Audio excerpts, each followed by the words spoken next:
surrender kung walang warrant of arrest. True. Anong sinabi ko? Kayong mga huwes, mag-report kayo sa Supreme Court. Wala akong pina-aresto, Chief Justice. Sabi ko, kayong mga pulis, pag-report kay Bato, I never accused anybody except to read their names. Nasangkot sa droga. Where? What? How? When did it happen? Never. It was not an accusatorial utterance. Rather, it was in consonance with my duty as the President of the Philippines to let everybody know sino yung mga tao sa tabi-tabi mo to spare you the agony and grief of a child being raped, a child na ginasto mo, yung mga kababayan natin, nagpakamatay ng trabaho nandoon sa Middle East, yung lalaki sa Qatar, yung isa sa Dubai, ang babae, only to hear na yung anak nila nalulong sa droga and the wasted years of toil and sweat. Tapos yung isa na biktima, yung isa ang lalaki nalulong, yung isang anak ni rape inakyat sa bato. You know, Chief Justice, there was a slaughter going on. And mind you, you were appointed by the government there in your office as Chief Justice at the time na walang ginawa ang gobyerno. And why would you wait for a warrant of arrest? There are now 600,000, hundreds of thousands of Filipinos addicted and victim. Magiging ka ng warrant. Madam Chief Justice, you must be joking. You must be joking. Dalawa tayo abogado. Kayong lahat sa Supreme Court. Do you know how long it would take government to secure a warrant of arrest? Ako, fiscal ako noon. The shortest time that I can work on, pero na lang kung let this case be filed. But when you study the case by the thousands, by the hundreds, every day, how can you file the case immediately without being unfair also to the guy who is being accused? Pinag-aaralan namin yan, Chief Justice. So, fiscal ako noon. It is not that easy to get a warrant. Pagdating sa amin, pagdating ng abogado, I would say, Fiscal, we would like a postponement because this is the first time that I've read the affidavits and the witnesses' testimony. Gano'n yan, 600. Pagdating sa korte niyan, hearing, people of the Philippines versus Rodrigo Duterte for murder.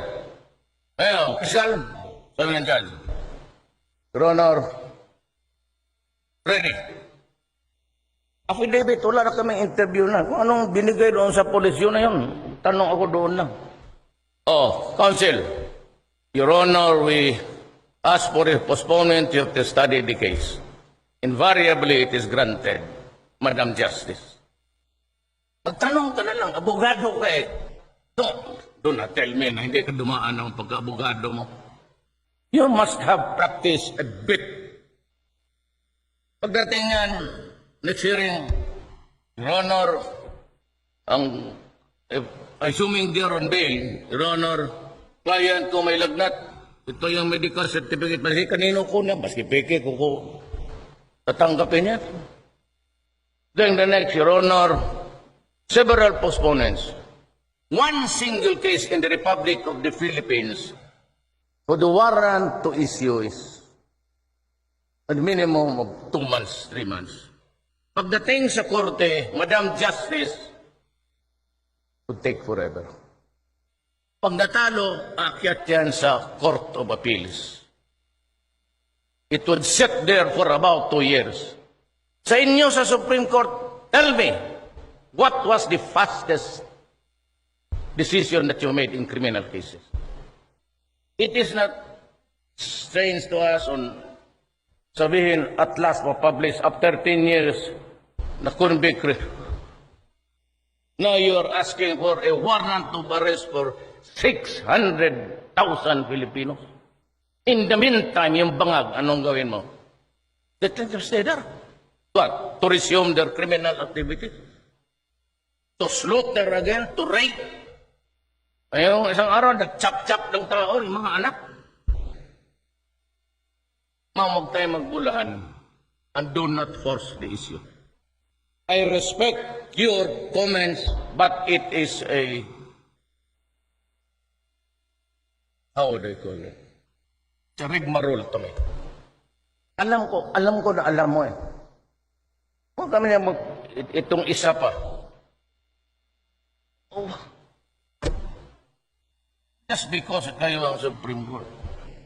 You order me, I will not follow you. Withdraw mo ako. Hala kayo dyan. I will order the military and the police to save lives. I am not saying that they should kill them. But in the meantime that you are projecting your theories there is crime on the streets. Please. Do not, sabi mo, create a constitutional issue. There will be. Pero huwag mo akong pasundin. Sinabi ko sa inyo, at sana narinig ka, ma'am. In this presidency of mine, wala akong dreams dito. But when I said, I will stake my honor, my life, and my presidency, ito. I can retire today, let go of the presidency tomorrow, and be happy with my life.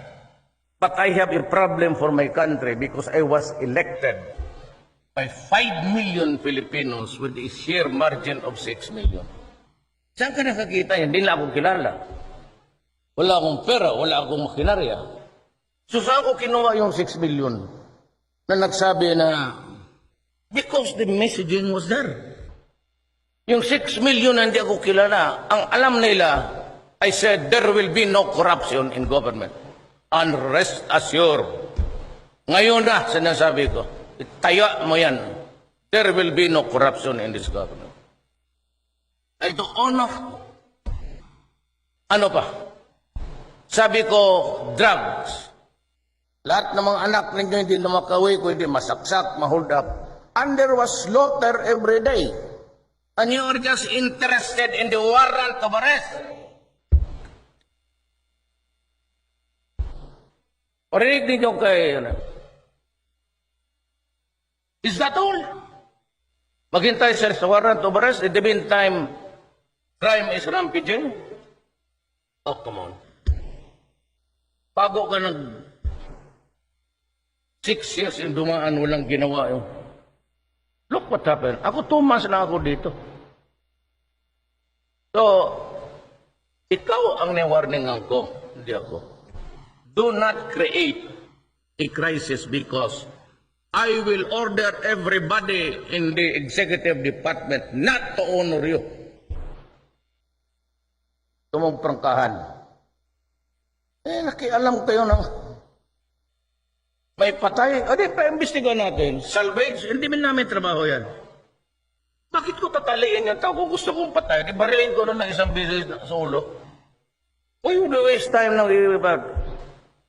You know, long before pumasok kami, nag-create na kami ng intriga. Tamputin namin to, sabi namin, yan si Lito ang nagturo sa iyo. Pagdating kay Lito, sabi namin, yung isa ang nagturo sa iyo. That is what you really want. It is a legitimate game there na we plant intrigues para magpatayan niya sila. What will be the purpose of government? Kung may pulis siya, sipain, wasting your time. Barilin mo sa ulo, tapos. You know, ma'am, I've been mayor of Davao City for 23 years. I've been in conflict with a lot of criminals. The mere fact that they are into shabu, sira ang utak niya. Kaya invariably, ang paranoia, you better ask the doctor there, paranoid yan sila. May naghanap sa kanang, ganun talaga, ang asawa niya nangangaliwa. Kaya kaya pinapatay nila yung mga crazy. You must realize that. Kaya sila sabi na bakit classic na pagdating ng pulis patay. Ma'am, yung mga pulis, pag naglabas yan, hindi naman yung gagong magsulo lakad yan. There are always 3 or 4 with them. So kung lumalaban ito, yung isa may confrontation, yung mga pulis nakaposisyon na yan. Naturalmente, pagka any hostile, ang order ko sa pulis, pag may magbunot ng ganan, parilin mo, huwag mo hintayin na paglabas niyan, apple. Bakit? Tingnan ninyo, yung pulis sa Magsaysay, Municipality of Magsaysay, Davao del Sur. Tapos isang pulis tinamaan. I don't know how many policemen will die today also in the fight against war.